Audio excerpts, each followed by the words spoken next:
Nous devons résoudre dans cet exercice une inéquation. Inéquation parce qu'il y a ici un symbole inférieur ou égal, hein, ça aurait pu être aussi supérieur ou égal. Inéquation d'inconnu x. Donc, on voit ici la présence de parenthèses. Ici, il y a un moins devant une parenthèse. Alors, on sait que forcément, quand on est en classe en préparation du concours du CRPE, la présence de x carré dans les inéquations, c'est assez rare. Ça veut dire que quelque part, les x carrés doivent disparaître. Donc, on va tout développer et vous allez voir, normalement, on aura une disparition des x carrés.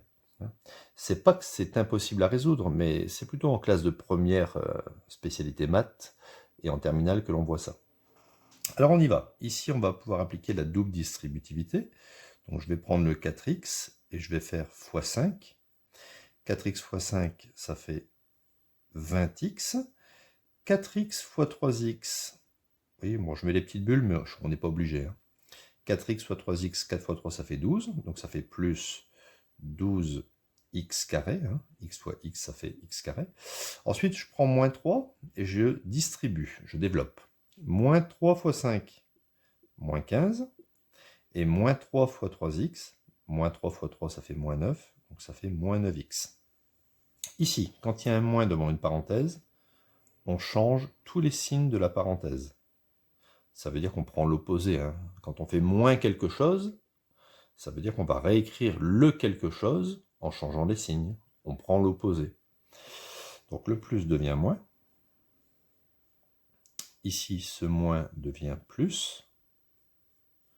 Et ici, ce plus devient moins. Inférieur à 0. Et regardez ce que je vous disais tout à l'heure. 12x carré moins 12x carré s'élimine. Voilà. Alors, il me reste 20x plus 3, ça fait 23. 23 moins 9, ça fait 14x. Moins 15 moins 1, ça fait moins 16. Inférieur ou égal à 0. Alors, je vais ici transposer le moins 16. Donc, ça fait 14x inférieur ou égal à plus 16. Quand je transpose ici, je change le signe. Ensuite, je vais diviser par 14. Alors, je vais diviser par 14 parce que moi, ce n'est pas 14x que je veux, c'est x.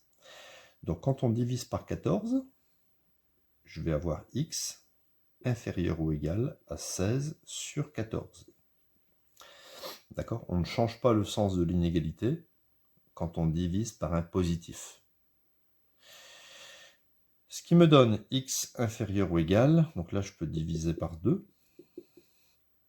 Ce sont ici des nombres pairs. 16 par 2, ça fait 8.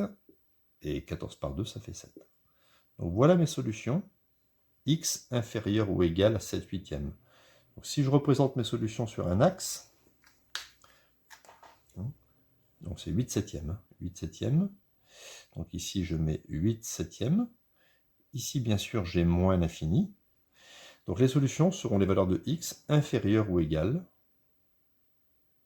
Voilà.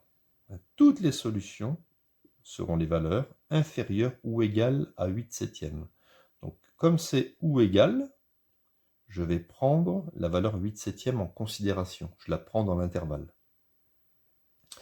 D'accord? Donc, on peut écrire que l'ensemble des solutions, ce sont les valeurs de x comprises entre moins l'infini jusqu'à 8 septièmes. 8 septièmes pris dans l'intervalle. Si ça avait été marqué strictement inférieur, eh bien, on n'aurait pas pris le 8 septième. Donc voilà, nous avons résolu totalement une inéquation. Bien sûr, il n'y a pas qu'une seule solution, il y en a une infinité comprise dans cet intervalle.